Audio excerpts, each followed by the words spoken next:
The four angels of death. Of course, you know this is the four angels that are bound in the Euphrates River. That currently, right now today, January 8th, 2024, it's pretty much completely gone. Euphrates River means the mighty river that abounds, the abounding river. It's not abounding. it is dried up. All right. So these are the words of a voice that John hears coming from the four horns of the golden altar, Revelation 9:13. The temple object described in Exodus 27:2. Now, my videos are taking at this point like 3 days to upload, so I can't read all of the Bible verses, so please just mark it down and do your own study on this. I have to narrow it down.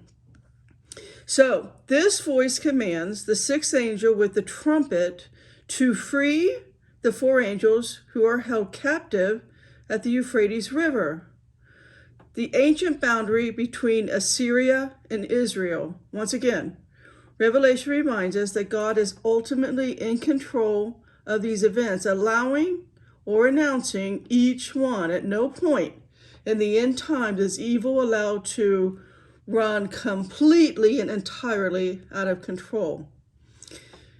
It's going to get bad, but God's got his hand on everything.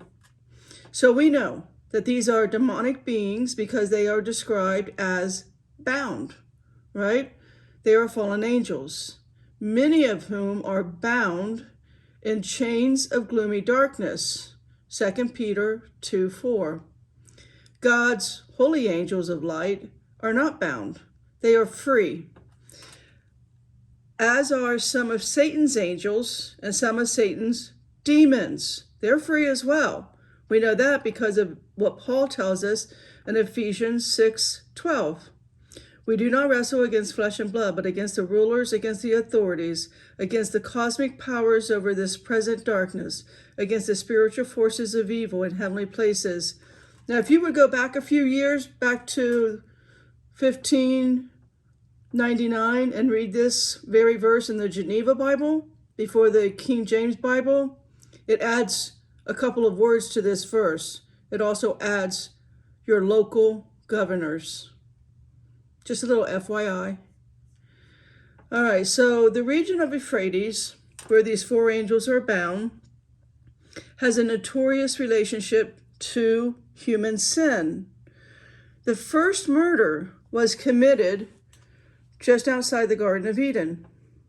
That is in the, please read Genesis 2 and understand the Euphrates River comes out of the Garden of Eden. One of four. So this is the Euphrates region, right? You can read this in Genesis 4:8. The first war confederacy took place in this region as well. Genesis 14.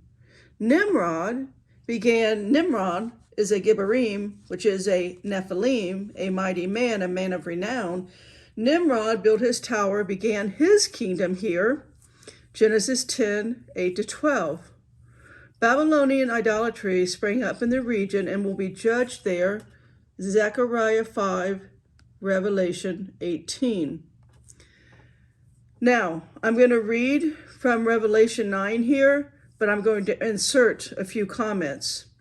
So, it says here, the sixth angel, that angel is a seraphim.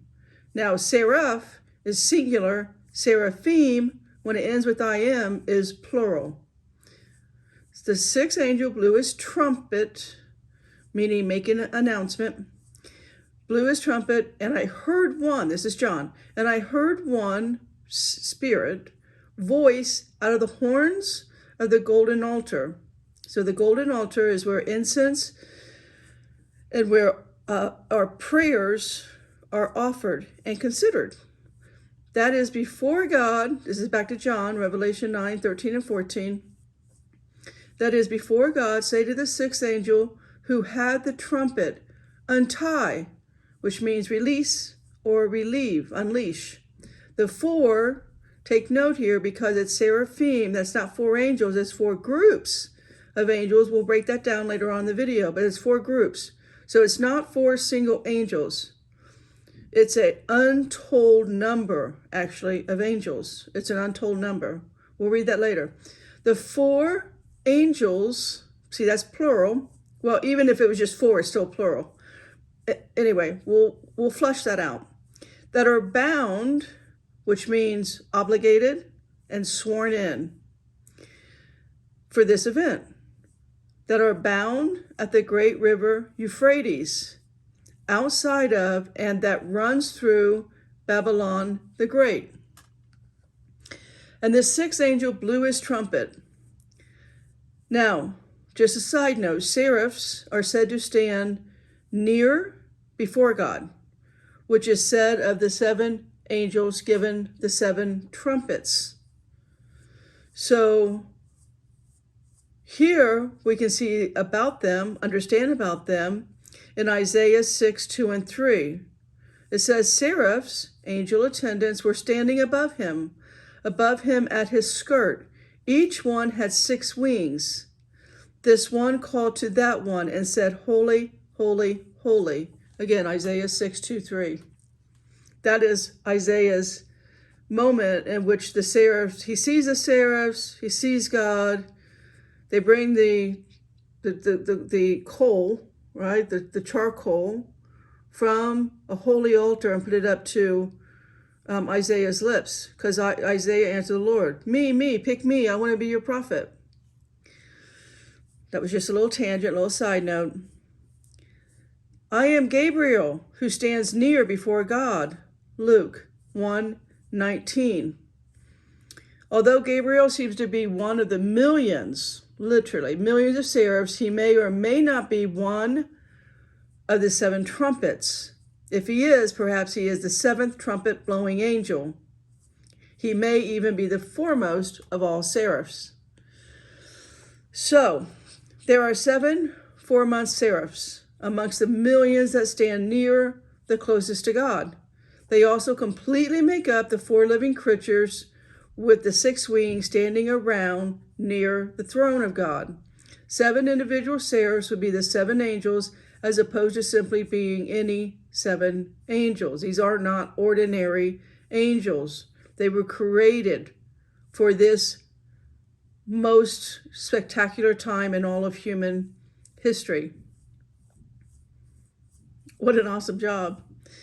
I saw the 7 seraph angels that stand near before God, and the 7 trumpets, which means the 7 trumpets here means they have the authority and power to commence the most important spiritual events were given to them.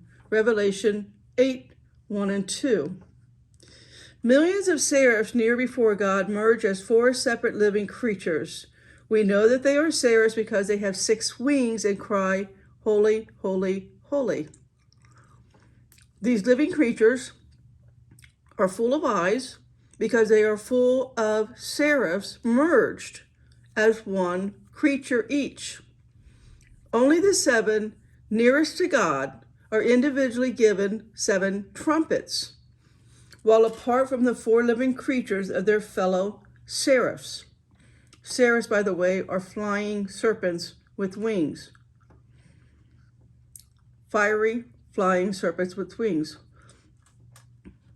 In the midst of the throne and around the throne, there are 4 living seraphim, that's plural, creatures, full of eyes, because there are myriads of them in each creature, in front and behind. Each one, respectively, right, has 6 wings. And they say, holy, holy, holy. Compare Revelation 4:6, 4:8 with Isaiah 6:2 and 3. The one voice, which is Jesus, who is the high priest in heaven, right, out of the horns of the golden altar. Golden altar is full of incense and prayers. The golden incense altar was where the human high priest, Jesus on earth, would place, or I should say, Jesus is the high priest in heaven, but the high priest on earth would place blood on the 4 horns. Then he would take some incense from off of the altar, while worshipers outside would be praying to God and offer it before God in the most holy of tabernacle or temple. Okay, so now about the four angels that are bound.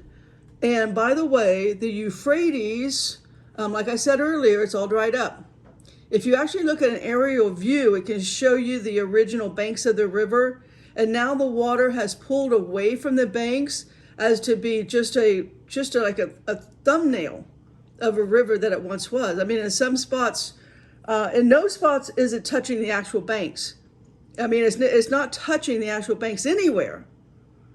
And there's way more dry land where you can just walk across it than there is even water.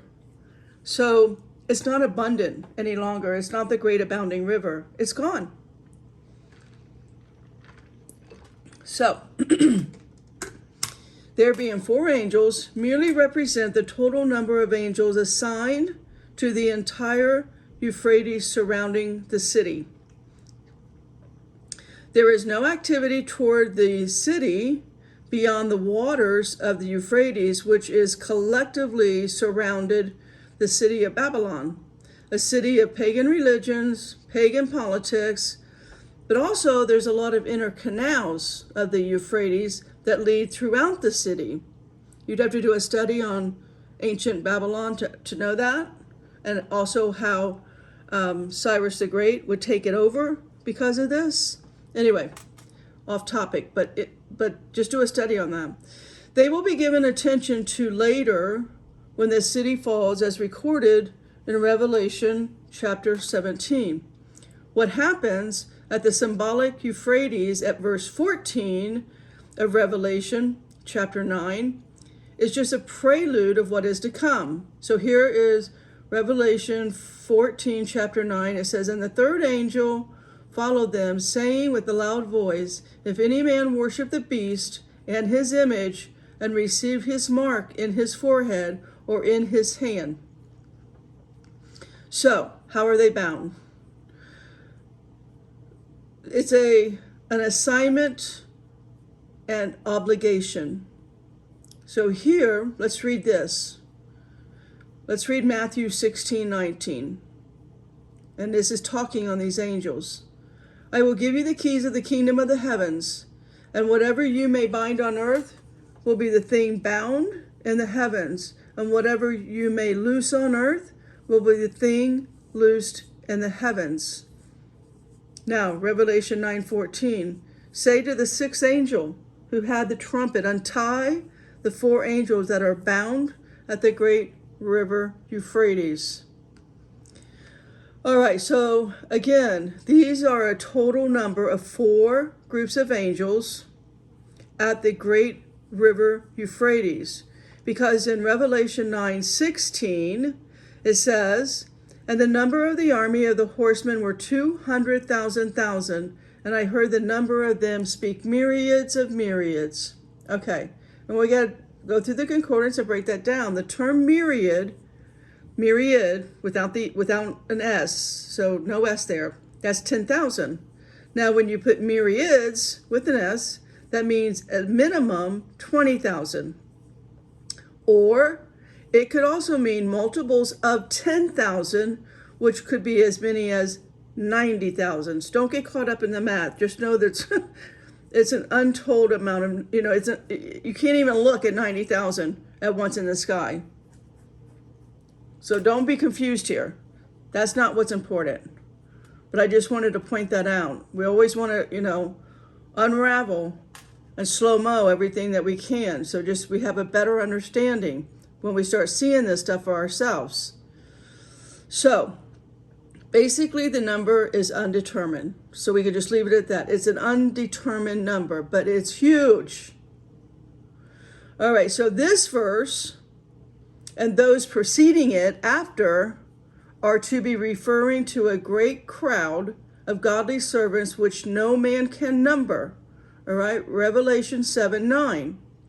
"After this I beheld, and lo, a great multitude, which no man could number, of all nations and kindreds and people and tongues, stood before the throne, and before the Lamb, clothed with white robes and palms in their hands. So the point is that a complete, undisclosed number of 4 groups of angels at all 4 corners of the globe will assist a great crowd of God's servants. The 2 myriads of myriads, which no man can number, after the angels are untied or relieved of their assignment, they move the cavalry of human servants to action. Look, a great crowd, which no man was able to number, out of all the nations before the Lamb. These are the ones that come out of the great tribulation, and they have washed their robes and made them white in the blood of the Lamb. Revelation 7:14. And I said unto him, Sir, thou knowest? And he said to me, These are they which came out of the great tribulation, and have washed their robes and made them white in the blood of the Lamb. So the number of the armies of the cavalry, again, 2 myriads of myriads. Revelation 9:16. All right, so let's talk about the great river Euphrates. The Euphrates River was the protection and support of the city of ancient Babylon, where pagan false religion became and spread from after the global flood. It also was the waters that was controlled and manipulated by the Babylonian Empire. Yet, by the early centuries of the last millennium, Babylon as a city has ceased to exist. There's nothing there today. The book of Revelation does speak of Babylon the Great, sits on many waters, which are described as many peoples of languages and nations. This is not literally at the literal Euphrates, but it is a world empire of false religion, supporting itself on or by many people of the nations. So it's a metaphor, figuratively speaking. Euphrates River waters as part of yet apart from outside the city of Babylon the Great, while controlling and manipulating them. The Euphrates represents people the world over who are members in, support of, and influenced by the Babylon the Great. The surrounding outer part of the river, serving as a foremost protection, is the confusion of the so-called Christian religions. The inner canals are the people of non-Christian religions of pure falsehood. Revelation 17, Revelation 17, 1 and 2. And there came one of the 7 angels which had the 7 vials, and talked with me, saying unto me, Come hither, I will show unto thee the judgment of the great whore that sitteth upon many waters, with whom the kings of the earth have committed fornication, and the inhabitants of the earth have been made drunk with the wine of her fornication. Let's skip down now to Revelation 17, verse 5. And upon her forehead was a name written, Mystery, Babylon the Great, the mother of harlots and abominations of the earth. Now, turn the page, let's go to Revelation 18, 2-4. And he cried mightily with a strong voice, saying, Babylon the Great is fallen, has become the habitation of devils, and the hold of every foul spirit, and a cage of every unclean and hateful bird. For all nations have drunk of the wine of the wrath of her fornication, and the kings of the earth have committed fornication with her, and the merchants of the earth are waxed rich through the abundance of her delicacies. And I heard another voice from heaven saying, Come out of her, my people, that ye be not partakers of her sins, and that ye receive not of her plagues. Okay, so the 4 angels are assigned at the Euphrates of Babylon the Great, where the confusion of Christian religion exists. They are bound by their obligation to assist in helping some of those in false religion to get out of her, to turn away, to gain salvation through true worship, by true religion embarking on the road to salvation. They are untied or released from their assignment and later to express God's displeasure toward false prophets and their false religions. This actually may be only a part of the false religion, Babylon the Great, that claims to be Christian religions.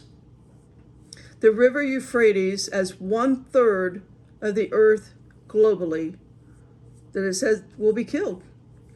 The sixth angel with the sixth trumpet, as a seraph hears one voice, that voice is Jesus.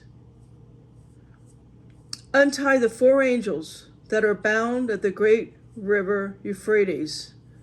So to put it briefly, Jesus tells the 6 seraphs with the 6th seraph with the 6th trumpet to release the complete global group of angels from their current service of trying to save some of the members of false Christianity to become the enemy of those who do not favorably respond in time. Remember, I already read to you, the mark of the beast is coming.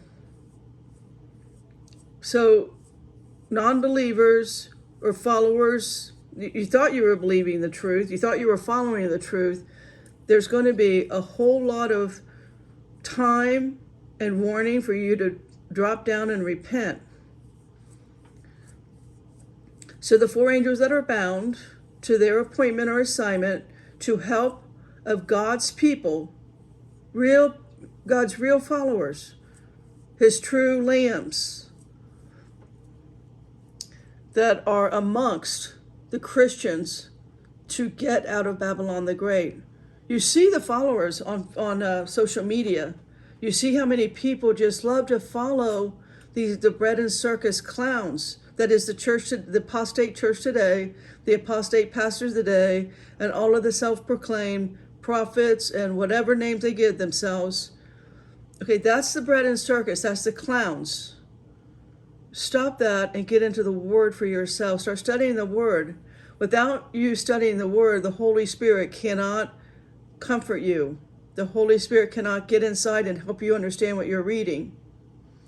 So I've been waiting now for 3 days for my last video to upload, and I've been wanting to, I've got 10 videos in queue to do, but it's the upload time. But I want to make a comment as a foreshadow that happened recently on January 1 or 2. It was at the beginning of the year in Miami, a place called Bayside Mall. There was some type of invasion. It had more cops responded to this call at this mall, shopping mall, than has probably ever responded to anything in history. There was something like, I don't know, I've heard many numbers. Let's just say there was 100 cop cars, but there was also helicopters. I mean, the amount of money and the amount of dramatic response to so-called kids fighting with sticks or fireworks around the mall area, that didn't require 100 cop cars. It didn't require helicopters. That was a lot of workforce, a lot of money, manpower put in one place. And everything about that mall was scrubbed from the internet. You can't find anything.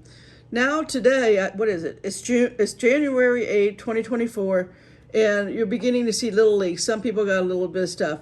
It looks holographic to me, but it doesn't matter if it's holographic or if it's a real thing. What it means is it's a foreshadow. It's setting the stage so the next time and the next time and the next time, as it begins to happen week after week after week after week, do you see the hypnotic conditioning and programming? What's going to happen here is the Nephilim are going to return. And they're coming on the surface now. People have cameras everywhere, all over the world, and they're filming all kinds of glitches and paranormal and supernatural phenomenon that cannot be explained. It's never been caught on camera before.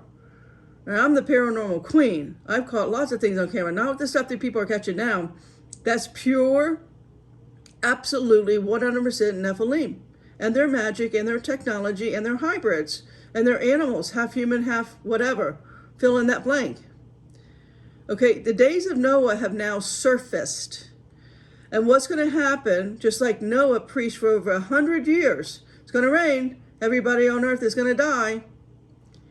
No one believed him because they had fallen so in love so in love with the fallen angel, offspring, Nephilim, hybrid, giants, and all of their tech, and all of their magic, and all of their, abilities that they were giving to humankind to basically, what's the word I want? Mix with their DNA, tamper with their DNA, genetically modify them. This is life 101 as we know it, starting in 2024. Okay, life as you knew it, the world as you knew it, it's gone, it's done, it's over. We are now in the days of Noah. It's full on, it's on the surface, and everybody at some point will, just like how the Catholic Church started, Constantine in 325 AD said, you know what? If you can't fight them, join them. That's what's going to happen all over again. And that's the reason these angels have been assigned. Now that's just my commentary. What I just last said, that's my commentary. That's my thought. That's coming from my experience, having been a recruit and living with the fallen angels for over the 50 years before I rescued that I did. That's my understanding, because I study so much on the supernatural of the Bible. I go deeper. I look into the meaning, ancient meaning of the words of everything I read. I look at the mathematical formula of what I'm reading. The Bible is 100% your guide to surviving the supernatural. It's a supernatural book. God is supernatural. His holy angels are supernatural. And his fallen angels are supernatural. Demons are supernatural. They're all time travelers. Everything except our perspective and our worldview and our thinking, we're the ones dumbed down. We are not supernatural. Was Adam supernatural in the garden? I imagine he probably was. So, I'll be getting out more videos on the supernatural. I have a ton already, in queue, but everything could just go away. So make sure that you're not letting these aliens program you, whatever. Okay, they're going to come by many names. Ancient aliens have been programming the mankind for over 20 years now. They're going to call themselves Sumerian gods, Anunnaki, fill in the blank. They're going to be Pleiadians, star people, Arcturians. They're going to come by all kinds of names. Galactic, what do they call that? Galactic Federation, Ashtar Command. Ancient aliens have been, people are in love with that show. Why? Because it's SRA, it's satanic ritual abuse. And it's all wrapped up under the name of entertainment. Potters, please get in the Word.